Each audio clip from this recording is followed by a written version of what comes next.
사는 게 왜 이렇게 힘들까요? 잘해보려 할수록 더 꼬이고 버텨보려 할수록 더 아픔이 밀려옵니다. 나만 이렇게 괴로운 걸까요? 내가 너무 약해서일까요? 삶이 무너지는 순간마다 우리는 이런 질문을 스스로에게 던집니다. 그러다 문득 부처님은 왜 이토록 많은 사람들에게 위로가 되는가 생각하게 됩니다. 부처님은 인간의 고통을 외면하지 않으셨습니다. 그 고통의 원인을 누구보다 깊이 들여다보셨고 그걸 뛰어넘는 지혜를 가르쳐 주셨지요. 부처님의 깨달음은 한낱 철학이나 종교가 아니라 살아있는 사람들의 마음을 살리는 실천이었습니다. 지금 이 순간 우리의 삶이 조금이라도 가벼워질 수 있다면 그 말씀을 따라보는 것도 나쁘지 않겠지요. 고통은 왜 존재할까요? 부처님께서는 말씀하셨습니다. 태어난 그 순간부터 우리는 늙고 병들고 죽을 운명을 안고 태어난다. 이 네 가지 고통을 불교에서는 사대고라 부릅니다. 삶이란 기쁨과 성취만으로 가득하지 않습니다. 우리는 누군가를 사랑하고 어떤 것을 원하지만 그대로 되지 않는 일이 훨씬 많습니다. 그렇게 원하는 것을 얻지 못하는 괴로움, 원하지 않는 일을 겪는 괴로움, 그 모두가 쌓여 우리 마음을 무겁게 합니다. 어느 날 한 신도가 부처님께 여쭈었습니다. 부처님, 고통을 없애는 수행을 하고 싶은데 무엇부터 해야 합니까? 부처님께서는 말씀하셨습니다. 먼저 고통을 인정하라. 그것이 시작이다. 고통을 무조건 없애려 하면 도리어 더 큰 두려움에 휩싸이게 됩니다. 하지만 그 고통을 직면하고 바라보는 순간 그것은 더 이상 우리 마음을 삼키지 못합니다. 사람들은 고통 없는 삶을 꿈꾸지만 불자는 고통을 안고 걷는 삶을 배웁니다. 고통은 적이 아니라 깨달음의 길을 안내하는 등불입니다. 그 등불 아래 우리는 진실을 마주하고 더 깊은 연민과 자비를 배워갑니다. 부처님께서는 고통의 가장 큰 원인으로 집착을 첫손에 꼽으셨습니다. 집착은 마음속에 뿌리내린 집이라는 글자처럼 우리는 무언가를 움켜쥐고 놓지 않으려 합니다. 사랑하는 사람, 자식의 미래, 돈과 명예, 혹은 스스로 만들어낸 어떤 이상, 그것이 사라질까 두려워하고 흔들릴까 불안해하며 영원히 내 것이 되기를 바라는 마음. 하지만 세상은 끊임없이 변합니다. 모든 것은 생겼다 사라지고 머물지 않고 흐릅니다. 그 흐름을 거스르려 할 때 마음속에 갈등이 생기고 고통이 시작됩니다. 집착은 처음에는 애착처럼 다정해 보이지만 언젠가는 그 마음이 고통으로 바뀌게 됩니다. 부처님께서는 이 과정을 간단히 말씀하셨습니다. 애착은 근심을 낳고 근심은 두려움을 낳는다. 애착이 없으면 근심도 두려움도 없다. 어느 날 한 제자가 부처님께 물었습니다. 스승님, 모든 것을 놓는다는 건 사랑하지 않는 것과 같지 않습니까? 그러자 부처님께서 이렇게 답하셨지요. 무소유란 무관심이 아니다. 사랑하되 집착하지 않음이 진정한 자비이다. 잡고 있는 손을 조금씩 펴는 연습, 그것이 고통을 줄이는 첫걸음입니다. 나는 왜 이렇게 힘들까? 그 질문의 바닥엔 놓지 못함이 자리 잡고 있습니다. 놓지 못하는 마음, 그것이 곧 집착입니다.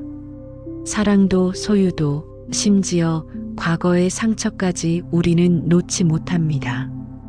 왜일까요? 그 안에 내가 있다고 믿기 때문입니다. 한 신도가 부처님께 물었습니다.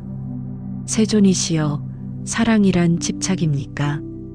부처님께서는 조용히 물을 담은 그릇을 들어 바닥에 떨어뜨리셨습니다. 신도가 놀라서 말했습니다. 부처님, 그릇이 깨졌습니다. 부처님께서는 웃으며 말씀하셨습니다. 깨질 줄 알고 들었으니 깨졌다고 괴롭지 않다. 진짜 사랑이란 그 존재가 언젠가 변하고 사라진다는 것을 미리 알고도 사랑하는 것입니다. 집착은 사라짐을 인정하지 않는 마음이고 자비는 사라짐을 품고 사랑하는 마음입니다. 소유도 마찬가지입니다. 무언가를 움켜쥐면 항상 그것을 잃을까 두렵고 그 두려움이 우리를 지치게 합니다. 삶에서 정말 소중한 것은 쥐고 있는 것이 아니라 놓을 줄 아는 데 있습니다. 오늘 단 한 가지라도 작은 집착을 놓아 보십시오. 그 빈자리에는 가벼움이 찾아올 것입니다. 놓는 연습은 곧 자유의 시작입니다. 욕망은 우리 안의 불입니다. 그 불은 때로는 삶의 원동력이 되지만 통제되지 않으면 나를 태우고 타인을 상하게 합니다. 부처님께서는 이 불을 삼독 가운데 하나인 탐이라 하셨습니다. 갖고 싶은 것, 더 많이 가지려는 것, 남보다 앞서고 싶은 마음. 이 모든 것이 바로 탐욕입니다. 하지만 이 욕망은 채워도 끝이 없습니다. 마치 짠 물을 마시는 것과 같아서 마실수록 갈증이 더해진다고 부처님께서는 말씀하셨습니다. 어느 날 한 부자가 부처님께 물었습니다. 스님, 왜 저는 이토록 많은 것을 가졌는데도 만족이 없고 늘 허전합니까? 부처님은 조용히 말씀하셨습니다. 당신은 지금 소유한 것을 누리는 것이 아니라 잃을까봐 두려워하는 것뿐이요. 그 말에 부자는 한참을 침묵했다고 전해집니다. 욕망은 밖에서 오는 것이 아니라 내 안에서 피어납니다. 하지만 그 불을 끄는 것도 오직 내 안의 지혜와 자비입니다. 원하는 것을 이루는 것보다 원하지 않아도 평온할 수 있는 힘, 그 힘이야말로 우리에게 진정한 자유를 줍니다. 욕망은 항상 우리 마음의 가장자리를 스치며 달콤한 속삭임을 합니다. 이것만 가지면 더 행복할 거야. 조금만 더. 하지만 그 조금 더는 결코 끝나지 않습니다. 부처님께서는 욕망을 5가지로 나누어 말씀하셨습니다. 재물, 색욕, 명예, 음식, 잠. 이 5가지는 우리 몸과 마음을 만족시키는 것처럼 보이지만 사실은 늘 새로운 갈증을 일으킵니다. 어느 날 한 제자가 부처님께 말했습니다. 저는 욕심을 부리지 않으려 애쓰지만 자꾸만 비교하게 됩니다. 부처님께서 물으셨습니다. 당신의 마음은 무엇과 싸우고 있습니까? 제자는 대답하지 못했습니다. 부처님은 말씀하셨습니다. 욕망을 억누르려 하지 말고 그 욕망이 어떻게 생겨나는지를 보라. 그러면 자연히 사라질 것이다. 욕망은 없앨 수 없습니다. 그러나 그 흐름을 바라보면 우리는 그것에 휘둘리지 않게 됩니다. 지혜로운 이는 욕망을 싸워 이기는 사람이 아니라 욕망과 함께 있으면서도 흔들리지 않는 사람입니다. 그 마음은 잔잔한 호수와도 같아 그 어떤 돌을 던져도 곧 다시 평온해집니다. 당신 안에 그런 마음 이미 존재하고 있습니다. 어리석음은 진실을 보지 못하는 마음의 눈머름입니다. 불교에서는 이를 칠하하여 탐욕과 분노와 더불어 삼독의 한 축으로 경계했습니다. 세상이 변한다는 이치를 모르면 집착하고 후회하며 고통을 반복하게 됩니다. 인연 따라 변하는 세상에서 항상 그대로이길 바라는 것, 그것이 바로 어리석음입니다. 부처님께서는 말씀하셨습니다. 지혜로운 이는 모든 것이 무상하다는 것을 안다. 무상함을 받아들이지 못하면 작은 이별에도 무너지고 어떤 상실에도 절망하게 됩니다. 어느 날 깊은 산길을 따라 한 여인이 눈물범벅이 된 얼굴로 부처님을 찾아왔습니다. 스승이시여, 제 아들이 죽었습니다. 이 고통을 어떻게 해야 할까요?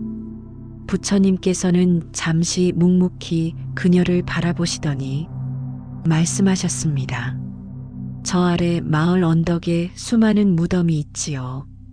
그 무덤마다 한 번씩 가서 그 집의 사연을 들어보십시오. 그 여인은 하루 종일 마을을 돌며 무덤을 지킨 사람들과 이야기를 나누었습니다. 모두가 누군가를 떠나보낸 슬픔을 간직하고 있었고 누구 하나 고통 없는 집은 없었습니다. 돌아온 그녀는 더 이상 울지 않았습니다. 저만 아픈 줄 알았는데 모두가 저만큼 아팠습니다. 그제야 그녀는 자신의 고통 속에서 타인의 슬픔을 볼 수 있는 눈을 얻었습니다. 부처님께서 조용히 말씀하셨습니다. 고통은 삶의 일부입니다. 그것을 껴안을 때 그대는 비로소 자비로움에 닿게 됩니다. 어리석음을 걷어낼 때 비로소 지혜가 자라기 시작합니다. 고통은 멈추지 않지만 그 고통을 대하는 마음은 우리가 선택할 수 있습니다. 어리석음은 무지가 만든 그림자입니다. 우리는 알지 못하기 때문에 두려워하고 모르기 때문에 잘못된 길로 들어섭니다. 부처님께서는 모든 고통은 무명에서 비롯된다고 하셨습니다. 무명이란 진리를 보지 못하는 눈입니다. 어느 날 한 제자가 말했습니다. 저는 나름대로 선하게 살았다고 생각했는데 왜 고통이 끊이질 않을까요? 부처님께서는 조용히 물으셨습니다. 당신은 진정으로 자신을 알고 있습니까? 그 말에 제자는 고개를 떨구었습니다. 많은 사람들이 스스로를 안다고 생각합니다. 하지만 실제로는 감정에 휘둘리고 타인의 말에 좌우되며 과거의 상처에 끌려다닙니다. 자신의 마음을 모르면 고통은 계속 반복됩니다. 아픈 줄도 모르고 병을 키워가는 것처럼 무지는 고통을 은밀하게 자라게 합니다. 그러나 그 무지를 한순간이라도 내가 몰랐구나라고 인정하는 순간 지혜의 불빛이 켜집니다. 어리석음은 부끄러운 것이 아니라 깨달음으로 가는 천문입니다. 스스로를 마주하는 용기, 그 안에 어리석음을 지혜로 바꾸는 힘이 숨어 있습니다. 부처님은 고통의 또 다른 원인으로 무명을 말씀하셨습니다. 무명은 무지에서 비롯된 행위, 즉 알지 못하고 저지른 업의 뿌리입니다. 우리는 스스로 옳다고 믿으며 상대에게 상처 주고 탐욕에 이끌려 나쁜 선택을 하고 그 결과로 고통을 맞이합니다. 그러고도 왜 이런 일이 내게 벌어졌는지 스스로 알지 못한 채 또 다른 어리석은 업을 짓습니다. 마치 안개 속을 걷는 것처럼 내가 남긴 발자국도 제대로 보지 못한 채 계속 걸어갑니다. 부처님께서는 이 흐름을 인연의 사슬이라 하셨습니다. 원인 없는 결과는 없고 결과 없는 원인도 없습니다. 지금의 고통은 어제의 무지에서 비롯되었고 내일의 평온은 오늘의 깨어있음에서 시작됩니다. 한 스님이 물었습니다. 스승님, 저는 왜 자꾸 같은 실수를 반복할까요? 부처님께서는 말씀하셨습니다. 당신은 똑같은 생각으로 다른 결과를 기대하기 때문이요. 업을 바꾸려면 행동보다 먼저 생각의 방향부터 바꿔야 합니다. 그 방향이 바뀌는 순간 우리 삶의 궤도도 서서히 달라지기 시작합니다. 업은 지나간 일이 아닙니다. 바로 지금 이 순간 우리가 짓고 있는 생각과 말과 행동이 곧 업입니다. 부처님께서는 말씀하셨습니다. 사람은 자신의 업에서 태어나고 업과 함께 살아가며 업의 결과를 반드시 받는다. 과거의 잘못도 미래의 두려움도 지금 짓는 업으로 바꿀 수 있습니다. 어느 날 한 신도가 눈물로 말했습니다. 부처님, 저는 많은 잘못을 저질렀습니다. 이 삶에서 구제받을 수 있을까요? 부처님께서는 맑은 샘물을 가리키며 말씀하셨습니다. 작은 잔에 소금을 넣으면 마실 수 없지만 큰 강물에 녹이면 그 맛을 느낄 수 없다. 당신도 마음을 넓히면 업은 스며들 뿐 독이 되지 않을 것이다. 업은 돌이킬 수 없지만 업을 대하는 마음은 바꿀 수 있습니다. 참회하고 다시는 되풀이하지 않겠다고 서원하고 작은 선행이라도 시작하면 그 마음은 업의 흐름을 바꾸기 시작합니다. 죄는 흔적이지만 참회는 방향입니다. 지금의 한 생각, 지금의 한 발걸음이 미래의 인연을 바꿉니다. 그것이 바로 업을 밝히는 길입니다. 깨끗한 물도 진흙이 섞이면 탁해지듯 마음 또한 오염되면 세상을 똑바로 볼 수 없습니다. 질투, 의심, 불안, 미움 이런 감정들이 마음을 뒤덮으면 사실을 왜곡하고 고통을 증폭시킵니다. 부처님은 이를 마음의 번뇌라 하셨고 그 번뇌를 걷어내는 것이 수행의 본질이라 하셨습니다. 한 제자가 물었습니다. 스님, 제 마음이 늘 흔들립니다. 어떻게 하면 고요해질 수 있을까요? 부처님께서는 조용히 물을 가득 담은 그릇을 보여주시며 말씀하셨습니다. 흔들리는 물을 억지로 멈추려 하지 마라. 그저 놓아두어라. 그러면 시간이 고요를 만들어줄 것이다. 마음도 마찬가지입니다. 억지로 누르려 하지 말고 있는 그대로 바라보는 것. 그것이 첫 시작입니다. 마음의 오염은 외부에서 오는 것이 아닙니다. 내 안의 기준, 내 안의 틀, 내 안의 해석이 마음을 어지럽히는 것입니다. 그 마음을 맑게 하려면 매일 조금씩 비워내야 합니다. 숨을 쉬듯, 기도하듯, 그렇게 매일 가볍게 마음은 맑기도 하고 흐리기도 합니다. 하지만 아무리 흐려졌더라도 본래의 청정함은 사라지지 않습니다. 부처님께서는 말씀하셨습니다. 마음은 본래 깨끗하나 번뇌가 덮을 뿐이다. 우리는 살아가며 질투하고 미워하고 탐내고 후회합니다. 이러한 감정은 마치 거울에 낀 먼지와 같아 진실을 흐리게 만듭니다. 한 수행자가 물었습니다. 스님, 마음을 맑게 하려면 무엇을 해야 합니까? 부처님은 대답하셨습니다. 먼저 그 마음을 그대로 바라보라. 있는 그대로 보면 그 자체가 정화이니라. 마음을 정화한다는 것은 무언가를 억지로 없애는 것이 아닙니다. 있는 그대로의 나를 비난 없이 바라보는 연습입니다. 나쁜 마음이 들면 안 돼가 아니라 지금 내게 이런 감정이 있구나 하고 받아들이는 순간 그 감정은 서서히 힘을 잃습니다. 마음의 오염은 깨달음의 시작점입니다. 그 오염조차 품을 수 있을 때 진정한 자비가 피어납니다. 자기 마음을 품는 연습이 곧 타인을 품는 자비로 이어집니다. 고요한 물이 세상을 비추듯 맑은 마음은 주변을 환하게 비추기 시작합니다. 고통을 없애려 애쓸수록 오히려 고통은 더 커집니다. 행복을 쫓을수록 불행은 그림자처럼 따라옵니다. 부처님께서는 그 두 가지 모두를 놓아야 한다고 하셨습니다. 바로 중도입니다. 즐거움에 빠지지도 말고 고행에 치우치지도 말며 가운데 길을 걷는 것. 그 길 위에서 고통은 자연스레 녹기 시작합니다. 부처님께서 깨달음을 얻기 전 수년간의 극한 고행을 하셨습니다. 숨을 참기도 하고 먹지 않기도 하며 뼈만 남을 정도로 몸을 말리셨습니다. 그러나 그러한 고행 속에서도 진리는 나타나지 않았습니다.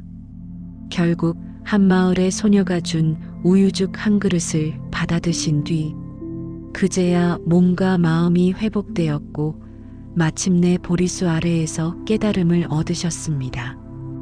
그 깨달음은 말했습니다.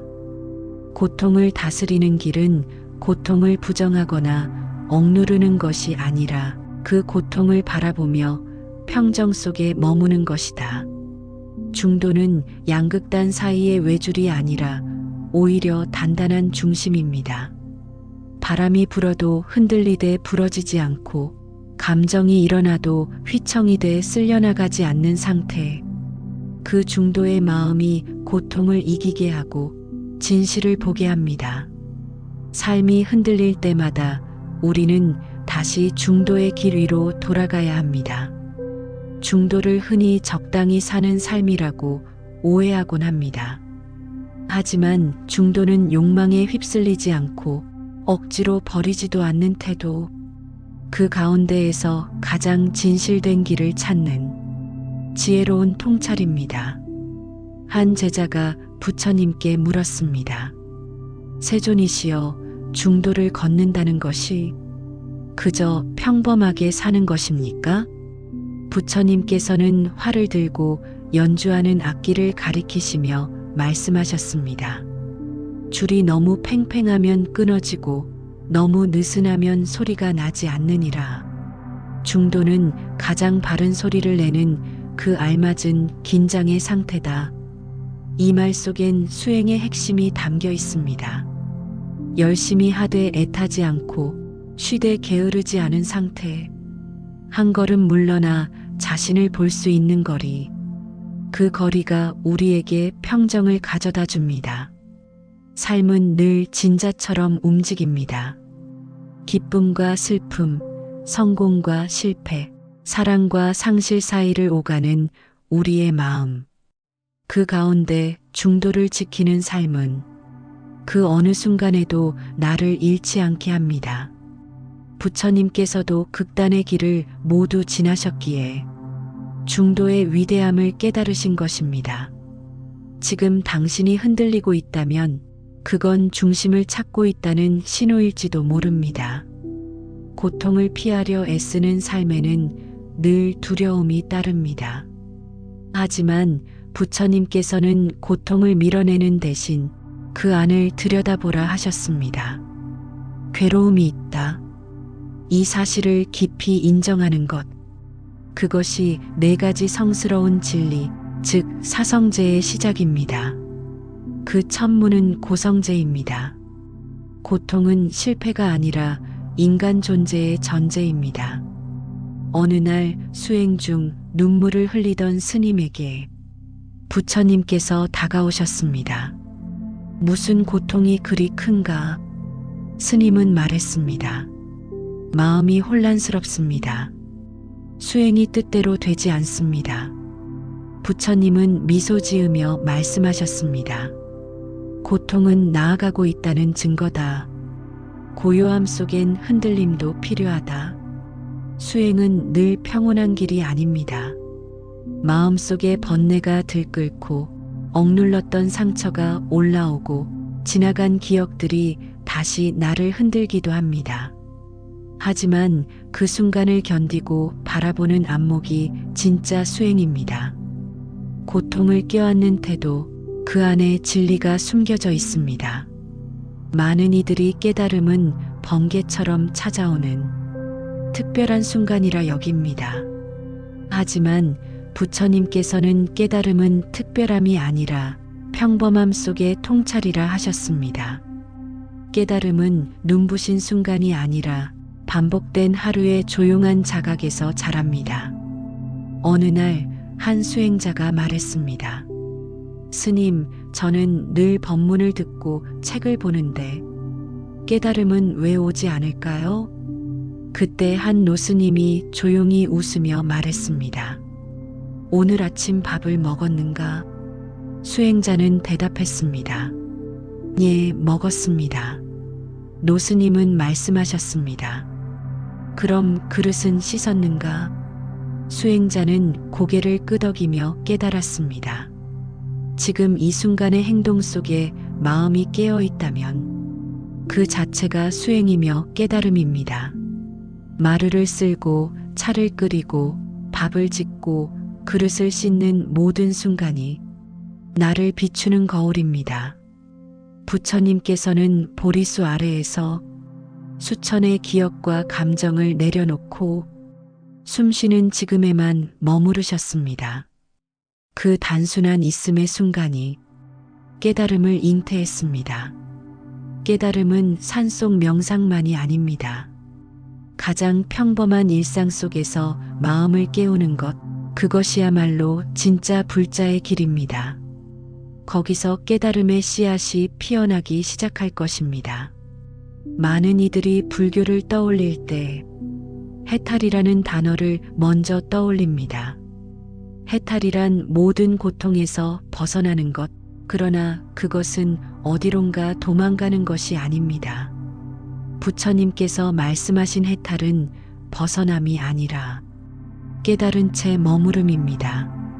사방이 다 막혀 있어도 그 안에서 평온할 수 있는 마음, 그것이 진정한 자유입니다. 어느 날 아난존자가 물었습니다. 세존이시여, 진정한 해탈은 고요한 산속에만 있습니까? 부처님은 빙긋 웃으시며 말씀하셨습니다. 산이 고요해서 마음이 고요한 게 아니라 마음이 고요해서 세상이 산처럼 느껴지는 것이니라. 외부의 조건은 언제든 바뀔 수 있습니다. 삶의 해탈은 세상을 떠나는 데 있지 않고 세상을 떠나지 않고도 괴로움에 휘둘리지 않는 데 있습니다. 누가 내게 상처를 주어도 무슨 일이 일어나도 내 마음을 스스로 알아차리고 그 자리에 머무는 연습, 그 속에 진정한 해탈의 문이 열립니다. 해탈은 먼 경지가 아닙니다. 지금 이 자리, 숨쉬는 이 순간에 이미 들어와 있습니다. 인생은 문제의 연속이지만 부처님께서는 문제보다 마음의 자세를 먼저 보셨습니다. 삶을 바꾸려 하지 말고 삶을 대하는 태도를 바꾸라. 이 말씀은 수천 년이 지나도 변하지 않는 가르침입니다. 어떤 날은 흔들리고 어떤 날은 미워지고 어떤 날은 모든 걸 놓고 싶지만 그럴수록 고요한 나를 지켜내는 것, 그것이 지혜입니다. 한 수행자가 부처님께 말했습니다. 세상은 시끄럽고 사람들은 너무 바쁩니다. 이런 시대에도 수행이 가능할까요? 부처님께서는 말씀하셨습니다. 흙탕물도 잠시만 놓아두면 스스로 맑아지느니라. 세상의 시끄러움은 결국 마음의 소음일 뿐입니다. 그 마음을 잠시만 가만히 바라보면 그 안에서 지혜가 피어나기 시작합니다. 고요한 마음은 외롭지 않습니다. 그곳엔 연민이 있고 지혜가 있으며 수행자의 미소가 깃들어 있습니다. 이제 여러분의 하루가 그 고요에서 시작되기를 바랍니다. 부처님은 늘 그 자리에 계십니다. 그 자리는 멀리 있지 않습니다. 지금 이 순간 바로 당신의 마음 아닙니다. 다음 법문에서 다시 뵙겠습니다. 성불하세요. 나무 관세음 보살, 나무 관세음 보살, 나무 관세음 보살.